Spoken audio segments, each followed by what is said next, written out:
Hello and a warm welcome to all our viewers in Nigeria and around the world to Global TV News Cycle in Nigeria's capital, Abuja. I am Queen Agaba. President Bola Tinubu will be launching the Renewed Hope Police Town Hall meeting on Monday in Lagos in a bid towards strengthening community policing and for Nigerians to key into the Renewed Hope Police agenda of his administration.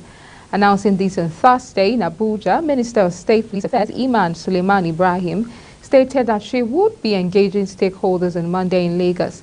She added that the town hall meetings would be held not only in Lagos, but across the country to afford Nigerians the opportunity to air their views on issues surrounding the security of lives and property in accordance with global best practices. President Bola Tinubu on Saturday commiserated with the custodian of the two holy mosques, King Salman of Saudi Arabia and the Royal House of Saudi, on the passing of Prince Talal bin Abdulaziz bin Bandar Al Saud, who died in jet crash Thursday. The Saudi Royal Court announced that Prince Talal died when the Saudi Arabian Air Force's F-15 SA fighter plane crashed in Dhahran on December 7. However,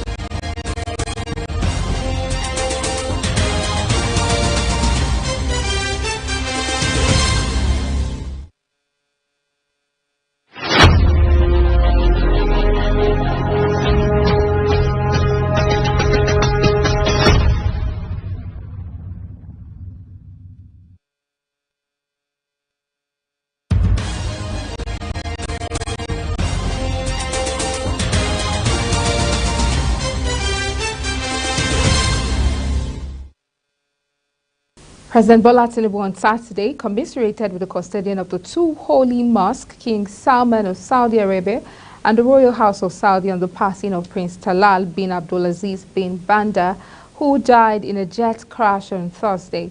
The Saudi Royal Court announced that Prince Talal bin died when the Saudi Arabian Air Force's F-15 SA fighter plane crashed in Dhahran on December 7th. However, it did not disclose the injuries that led to the prince's death. Talal, 62, who was on a training mission, died alongside one other pilot. The last rituals for Talal will be carried out at the Imam Turki bin Abdullah Mosque in Riyadh. The special advisor to President Bola Tinubu on health matters, Dr. Salma Anas Ibrahim, says the poor attention to primary health care in Nigeria adds to the burden of morbidity and mortality, especially due to pregnancy-related conditions. Anas Ibrahim also said the challenges to reducing maternal and child deaths remain the problem of a poorly functional PHC system, with issues of low health care coverage for life-saving interventions, ill-equipped and weak service delivery systems, and low coverage with community and household level interventions, among others. She said this on Friday at the 7th Annual Conference of the Association of Nigerian Health Journalists in collaboration with the World Health Organization in Nasarawa State. According to her, the PHC is the fulcrum for a resilient health system and should be structured to be able to deliver services that will support the attainment of UHC and guarantee health security. The Nigerian Senate Committee on Labor and Productivity, led by Senator Dike Plank, has taken steps on to augment the 2024 budget of the Labor Ministry, aligning it with the ministry's proposed allocation of 13 billion. This action was prompted by a motion raised by Senator Tahir Monungo during the committee's meeting with the Minister of Labor and Employment, Simon Lalong, the Minister of State, Nkiruka Onyejiocha, and other ministry members at the National Assembly Complex in Abuja. Sandra Akba has details. Senator Monguno emphasized the committee's authority in appropriation, asserting that they possess the power to adjust the budget as necessary. This budget, as presented by the executive, is not sacrosanct. It's subject to tinkering by the legislature.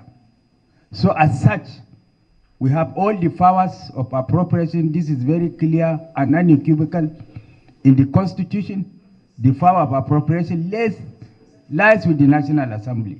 So if in our wisdom and in the wisdom of our appropriation committee and the leadership, that the allocation that is made given to the Ministry of Labor and Productivity is grossly inadequate, we have all the powers to tinker it and increase it in tandem with the renewed hope agenda of Mr. President. This committee, that what has been submitted, what has been estimated, or the envelope given to Ministry of Labor and Productivity should be increased?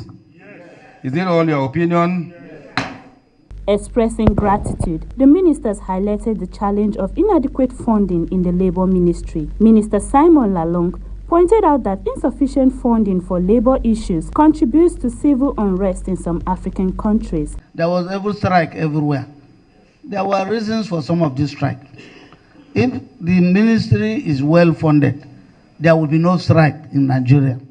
No strike in Nigeria. There will be no strike in Nigeria. You can see most of the African countries now, they are collapsing and people are now changing government because the workers are not adequately kept. Sandra Akpa reporting for Global TV News. The federal government has announced the imminent enforcement of the Disability Rights Act starting in January. Minister of Humanitarian Affairs and Poverty Alleviation, Betta Edu, made this known while addressing journalists on the World Disability Day in Abuja. She says the act is an effort in protecting the rights and improving the lives of people living with disabilities in Nigeria. Fauzia Lukman has details. The Disability Rights Act was passed by the National Assembly in January 2019 after several years of advocacy by disability rights activists. However, the legislation has not been fully enforced until now. The Minister of Humanitarian Affairs and Poverty Alleviation says the enactment and implementation of the Disability Act is a deliberate collection of data of persons with disability, adding that the Act covers a wide array of rights, including the prohibition of discrimination against persons with disability in various sectors such as education, employment, healthcare, and public transportation. However, the Minister of Humanitarian Affairs and Poverty Alleviation further called on speakers at the State House of Assembly to domesticate the act. The Disability Act has made provisions to prohibit all forms of discrimination, marginalization, and abuse of persons with disability. The government is already putting in place mechanisms to establish an access to work scheme for persons with disability. We're challenging all the speakers and the state houses of assembly to quickly swing into action, working with the executive to domesticate this act. Executive Secretary, National Commissions for Persons with Disability, NCPWD, explained that the act is aimed at eradicating discrimination and ensure equal opportunities for every citizen, irrespective of their physical or mental abilities, adding that the Commission is transiting from the era of advocacy to the era of enforcement to ensure the provisions of the law are properly enforced. The era of enforcement is here. By January, the Commission is expected to move out in full force to make sure that the provisions of the law are properly enforced. The Commission will start meeting with its own partners, compose the task force immediately before this Christmas. Everything will be on ground before the roundup of this year, so that as we come early next year, the task force will be inaugurated. Immediately after inaugurating the task force, immediately by the time on the 16th of January 2024, our assessment may not only end on the physical facilities, but the composition of the staff in these institutions. We want to know how many they have as persons with disabilities, the total number of the staff in these institutions, and then the maintenance of the 5% in these institutions. So we have to find out all of this so that we can be able to know whether they comply with the. The House Committee Chairman on Disability, Honorable Bashir Daudu, shed light on sanctions on the discrimination of persons with disability and proposed establishment of a university for the deaf in Nigeria. It is the law of Nigeria that if you discriminate against a person with disability, there are sanctions. If you approve a building without following the code, you can be imprisoned for that. All persons with disability must be insured with the NHIS. We're looking at a bill to set up a deaf university.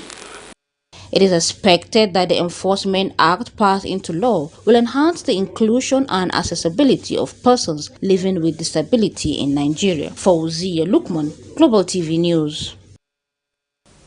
In a bid to eradicate the form of injustice in the judicial system on individuals detained and further go on trials without having access to lawyers, the federal government, in partnership with legal stakeholders, have launched the Police Duty Solicitor Scheme, PDSS, to help curb out such practices in the system. Sharon Ajay completes the story. The Chairman Police Service Commission, Solomon Arase, says the natural right with enhancement of fundamental human rights of individuals, unless otherwise proven, should be duly respected. He emphasized on the need to push the scheme forward as part of its aim for the voiceless to be heard, decongesting the police cells of innocent people. In view of the rising incidents and complaints from the public, bordering on violation, infringements of people's human rights by the Nigerian police force. The introduction of the PDS in response to the imperative outlined in the Administrative of Criminal Justice, which the Attorney General just alluded to, was a watershed moment in our commitment to safeguarding the rights of individuals in police custody. Historically, detainees faced prolonged periods in police facilities without access to legal representation, leading to routine violation of their rights. The PDS, driven by a commitment to justice, has become a mechanism through which lawyers provide free legal services to detainees across Nigeria, ensuring that their rights are not only protected on paper, but upheld in practice. The Attorney General, Lateef Fagbemi, ably represented by Director Solicitor Department Gladys Odugbaru, in a speech urges all states to domesticate the scheme for full benefit of innocent prisoners and the government. The scheme also comes with the advantage of preventing undue congestion of inmates in correctional facilities, with the consequential benefits of saving government the resources required to maintain a large population of inmates or detainees. I therefore enjoin all the states to domesticate the PDSS in order to extend the benefits of the scheme across the country and further deepen criminal justice reforms. Based on the financial aid gotten by the federal government, the Director General Legal Aid has assured a successful operation of the scheme. Also added that the more the funds, the better the work. But we can assure you that with the little that we have been able to be getting from the federal government in terms of our appropriation, in terms of statutory funding, we have been able to do as much as we can be able to do. But it is not to say that we cannot do more if we have more funding. Sharon Ajay reporting for Global TV News. The concerned Northern Forum, formed by lawyers, has vowed to institute legal actions against the federal government, demanding the payment of adequate compensation for victims of Turumbiri bombed by the military airstrikes in Kaduna State. Over 120 villagers were killed while celebrating Maulud last Sunday night. Speaking on behalf of the Lawyers Forum, Barrister Nafiu Abubakar explained that the forum would ensure that the families that suffered irreparable loss as a result of this unfortunate incident get justice. Nafiu, who spoke while addressing newsmen in Kaduna on Saturday, urged the federal government to take immediate and decisive actions to ensure a thorough and independent investigation into this incident. According to him, it is imperative that those responsible are held accountable for their actions and measures are put in place to prevent any recurrence of such incidents in the future. The Director General of the Department of State Services, Yusuf Bichi, on Saturday said the service will soon commence the production of unarmed aerial vehicles, AK-47s, and other weapons that would be used by the service. Bichi said this to This is to reduce the heavy reliance on foreign countries for weapons and the huge resources for the procurement of such weapons. Bichi spoke at the graduation of the Executive Intelligence Management Course 16 participants in Abuja on Saturday. He noted that when the plant materializes, the service will deploy the weapon across the country. Deborah Pam of the Nigerian Security and Civil Defense Corps came first in the female category, and Stephen Joshua of the Federal Fire Service came first in the male category in the 2023 Armed Forces and Other Security Agencies Marathon Championship in Abuja. The Minister of Defense, who was represented by the Permanent Secretary, Ministry of Defense, Ibrahim Kana, says the competition is to provide the platform for the armed forces and other security agencies to interact with one another towards sustaining the good working relationship built and enjoyed over the years. Kike Lomo Okere has details.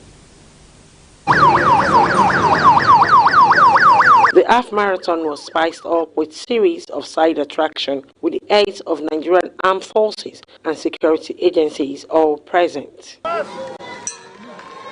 is at the top with 250 personnel of the Nigerian military, security and intelligence agencies participated in the 25.1 kilometer for both male and female marathon and 5 kilometer for veterans, which kickstart at 6 a.m. from Kubwa Expressway to Aguin Rose Cantonment at Sokoro. The Minister of Defense, who was represented by the Permanent Secretary, says the marathon is aimed at forging cooperation among the security agencies for enhanced understanding and economy of common effort towards tackling the multi-dimensional internet security challenges in the country. Certainly, we all know that the primary function of the Nigerian Ministry of Defense is to ensure the state of readiness of the Nigerian Armed Forces and for any intervention, whether in land, air or sea. And in order to maintain that state of readiness is to ensure that we organize regular sporting events like this. And everyone knows that physical activities such as running, especially marathon, is the best form of maintaining and sustaining physical fitness. Therefore, the Ministry of Defense actually fully supports the Defense Headquarters in organizing this. In his remark, the Chief of Defense Staff says the Defense Headquarters will continue to project the excellent relationship with other security agencies so as to seek areas for more collaboration and enhancing synergy of efforts, adding that the sporting activities is a platform for the participants to continue to build operational capacity that will enhance the peace and security of the nation. We know that the armed forces, especially and again all the security agencies, sports is vital. Marathon builds up endurance, and we know our job has to do with a lot of endurance. And so this is a way to cap up, and this is the end of the year, so that this sounds like a reminder that we need to put in more efforts. And so we want to encourage everyone so that we have more participants in future to participate in this, so that we can have a more robust competition event for everyone to take part and then to benefit for the benefit of the country. This is the fourth time Deborah Pam will emerge winner since the inception of the championship. This position under the female category, I'm feeling happy, excited, because I'm the champion of this marathon this morning.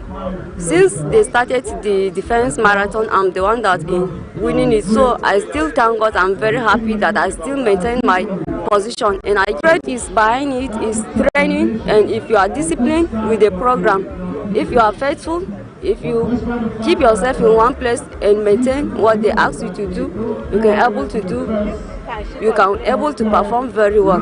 But I still put up my best and tell myself I can still come and win.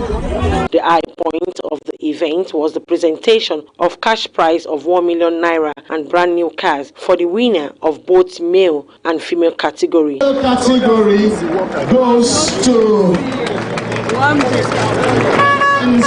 the fourth edition of the Chief of Defense Staff, Armed Forces and Security Agencies Half Marathon Championship is part of the CDS vision to build inter-agency cooperation among the military and security agencies in the country. From Agui Rosi Cantonment in Abuja, Kike Lomo Okeri, Global Television News. The program officer of the Gombe State Agency for the Control of AIDS, Hassan Mohammed, has said that the number of children infected with the human immunodeficiency virus has been on the increase, adding that gender-based violence plays a pivotal role in its spread. Mohammed disclosed this in an interview with journalists on the commemoration of the 2023 16 Days of Activism organized by the Center for Integrated Health Programs on Saturday. According to him, the cases of rape of children and homosexuality among young adolescents increased the prevalence of HIV infections, adding that the state governor had in recent times suspended some big names from offices as a result of sexual harassment of little children in the society. Mohammed further said in SACA, these are one of the drivers towards HIV in Gombe State, as small children and even mad people are being raped, transferring these kinds of infections to the society. On the foreign scene, French Energy Minister Agnès Pannier-Runacher said Saturday she was stunned after the oil cartel OPEC urged its members to thwart any deal targeting fossil fuels at the COP28 conference. The minister said she was counting on the presidency of the COP not to be influenced by these declarations and to reach an agreement which affirms a clear objective of phasing out fossil fuels, stating that she is stunned by these statements from OPEC and angry from the climate conference in Dubai, adding that OPEC's position endangers the most vulnerable countries and the poorest populations who are the first victims of this situation. OPEC Secretary General Haytham A. Gais sent a letter to the group's 13 members and 10 Russian allies this week after negotiators at talks in Dubai released a draft deal that included calls for a phase-out of fossil fuels. Gais urges the group to proactively reject any text or formula that targets energy like fossil fuels rather than emissions. The letter has drawn anger from activists and the High Ambition Coalition, a broad group of nations ranging from Barbados to France, Kenya, and Pacific Island states.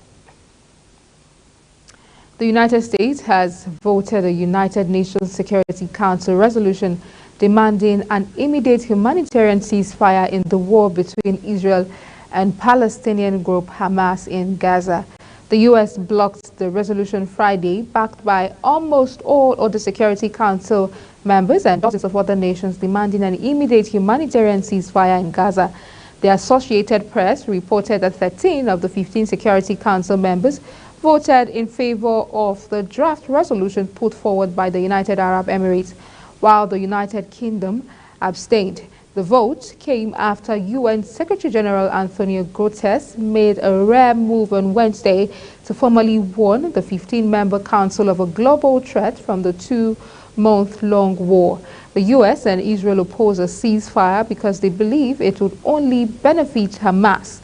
Washington instead supports pauses in fighting to protect civilians and allow the release of hostages taken by Hamas in a deadly October 7 attack on Israel.